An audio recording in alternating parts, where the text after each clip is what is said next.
Welcome to White Star Horrors Studio. Tonight we have two scary tales for your listening pleasure: The Silent Scream in Room 13, Eternal Nightfall, Chronicles of the Cursed, original untold stories by William and read by Maxwell. The Silent Scream in Room 13. The moon hung low in the midnight sky, casting an eerie glow over the deserted motel nestled at the edge of town. The flickering neon sign, missing a few letters, spelled out "Midnight Motel" in uneven, rusty red.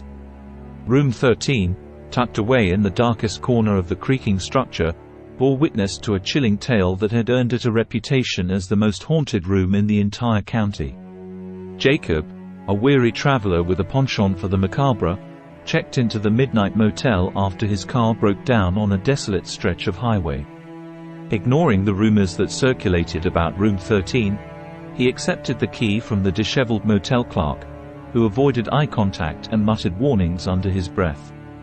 As Jacob approached the room, a shiver ran down his spine. The air around Room 13 felt heavy, as if the very walls held a malevolent secret. Ignoring his growing unease, Jacob entered the room, the door creaking ominously behind him. The dim light barely illuminated the dated furnishings, and the air hung with a stale mustiness. Jacob, tired from the long journey, dismissed the unsettling atmosphere and settled onto the worn-out mattress. Sleep came slowly, but when it did, it brought with it a nightmarish revelation. In his dream, Room 13 transformed into a cavern of shadows. Whispers echoed through the darkness, each word sending a shiver down Jacob's spine. The walls seemed to pulse with a suppressed energy, as if concealing a dreadful secret that yearned to be unleashed. A spectral figure, draped in tattered garments, materialized at the foot of the bed. Its eyes, devoid of life, bore into Jacob's very soul. The figure's mouth moved, yet no sound emerged, a silent scream that reverberated through the dream realm. The air grew thick with an otherworldly dread as the figure extended its ghostly hand toward Jacob. Suddenly, Jacob awoke in a cold sweat. The dream had felt too real, the spectral figure's silent scream lingering in his ears. Dismissing it as a mere product of fatigue and a creepy motel, Jacob attempted to shake off the unnerving experience. As night settled over the motel, Room 13 took on a life of its own. Whispers permeated the air, undetectable to the waking ear but weaving a tapestry of terror in the realm of dreams. The motel clerk, long acquainted with the room's malevolence, avoided even passing by its doorway. The next evening, as Jacob prepared to leave the Midnight Motel, he noticed a peculiar photograph on the dresser. It depicted a family, smiling faces frozen in time. Upon closer inspection, Jacob noticed a figure in the background, its features obscured by shadows. A cold realization crept over him: the spectral figure from his dream. Determined to unravel the mystery, Jacob delved into the motel's history. The Midnight Motel, once a thriving establishment, had fallen into disrepair after a series of unexplained events in Room 13. Guests reported strange noises, chilling apparitions, and an inexplicable sense of dread that lingered long after their departure. The motel's owner, an elderly man named Mr. Harlan, had dismissed the rumors as mere superstitions. However, the incidents persisted, and Room 13 became a forsaken chamber that no guest dared to occupy willingly. Mr. Harlan, desperate to salvage the motel's reputation, sealed off the haunted room, vowing to erase its ominous presence from the memories of the locals. Determined to confront the spectral figure and uncover the truth, Jacob returned to Room 13 that night. The air felt charged with an unseen force as he crossed the threshold. Whispers danced in the shadows, recounting tales of sorrow and despair. In the dim light, the spectral figure materialized once more, its eyes fixed on Jacob. The room seemed to vibrate with an otherworldly energy as the figure gestured toward the photograph on the dresser. The silent scream echoed through the chamber, a plea for release from a tortured existence. As Jacob gazed at the photograph, a chilling realization dawned upon him. The smiling family, forever frozen in time, bore an uncanny resemblance to the spectral figure. The figure, it seemed, was a lost soul, a silent scream trapped in a photograph, yearning to break free from the confines of room 13. Driven by empathy, Jacob embarked on a mission to unravel the mystery and set the trapped soul free.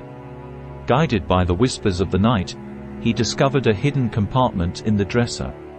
Inside, he found a collection of old photographs, each capturing the same family at different stages of their lives. The story unfolded. Tragedy had befallen the family when the youngest daughter disappeared under mysterious circumstances. The grief-stricken family, desperate to find closure, had turned to forbidden rituals in room 13, inadvertently binding the lost soul to the motel. With newfound understanding, Jacob devised a ritual to free the trapped soul. As the clock struck midnight, he stood in the center of room 13, surrounded by flickering candlelight.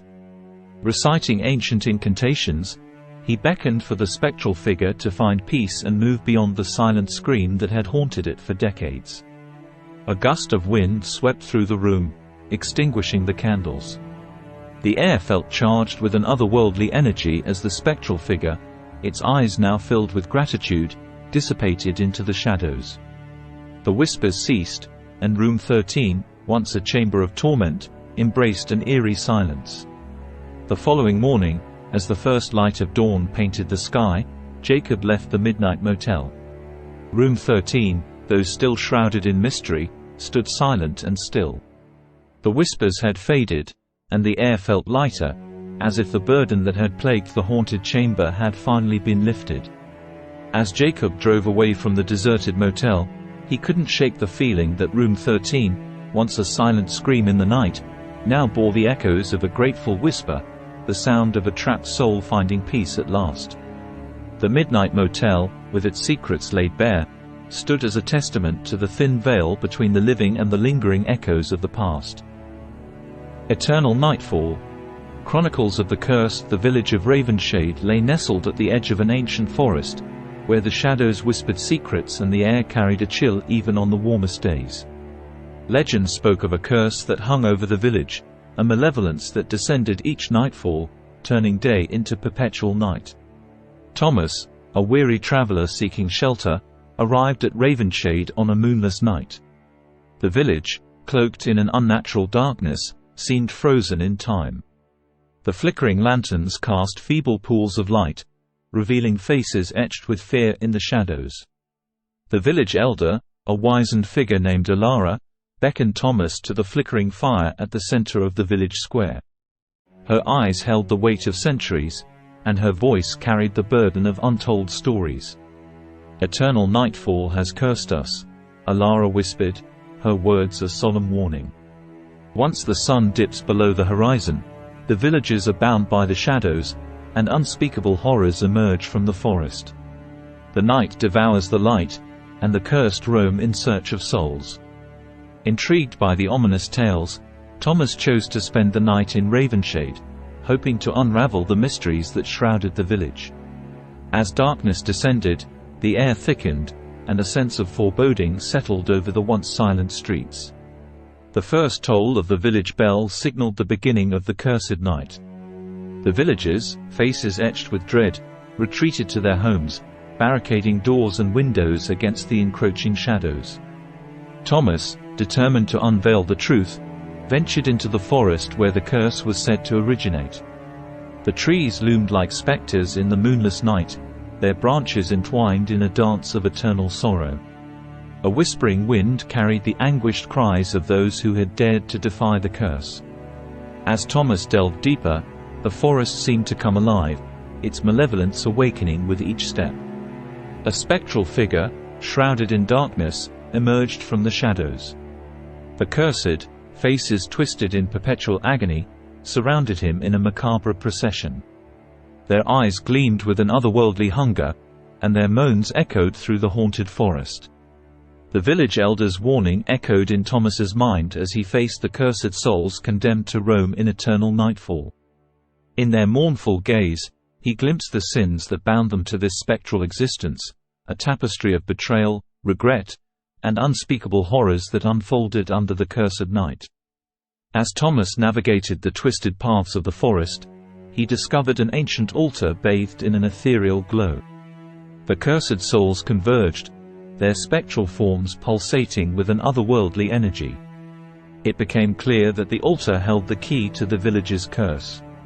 In a moment of desperation, Thomas realized the curse demanded a sacrifice to appease the shadows that bound Ravenshade. The cursed, tormented by their past deeds, were trapped in a purgatorial state, yearning for release. A blood moon ascended in the night sky, casting an ominous red hue over the forest. The cursed, drawn by an unseen force, knelt before the altar. Thomas, understanding the gravity of the situation, made a fateful choice to break the cycle of eternal nightfall. With a heavy heart, he offered his own blood to the ancient altar. The forest trembled, and the cursed souls were consumed by a blinding light. The shadows recoiled, retreating into the depths of the ancient trees, and a deafening silence settled over Ravenshade. As dawn approached, the first rays of sunlight pierced the horizon, banishing the unnatural darkness that had plagued the village for centuries. The once cursed souls, freed from their spectral chains, ascended in a spectral procession, vanishing into the morning light. Thomas, weary and haunted by the horrors he had witnessed, emerged from the forest. The village of Ravenshade, bathed in the warmth of sunlight, appeared untouched by the malevolence that had gripped it for so long. The villagers, emerging from their homes with a mix of awe and disbelief, witnessed the breaking of the eternal nightfall. Alara, the village elder, approached Thomas with gratitude in her ancient eyes. "You've lifted the curse that bound us for centuries," she murmured, her voice filled with a sense of both relief and sorrow. As the sun bathed Ravenshade in its golden light, Thomas knew that the chronicles of the cursed had come to an end. The tales of eternal nightfall and the haunted forest would become a distant memory, whispered by the wind through the ancient trees, a reminder of the price paid to break the cycle of darkness that had plagued the village for generations. Thank you for tuning in tonight. Please stay tuned for new episodes of White Star Horror Stories, presented Mondays, Wednesdays and Fridays at 7 p.m.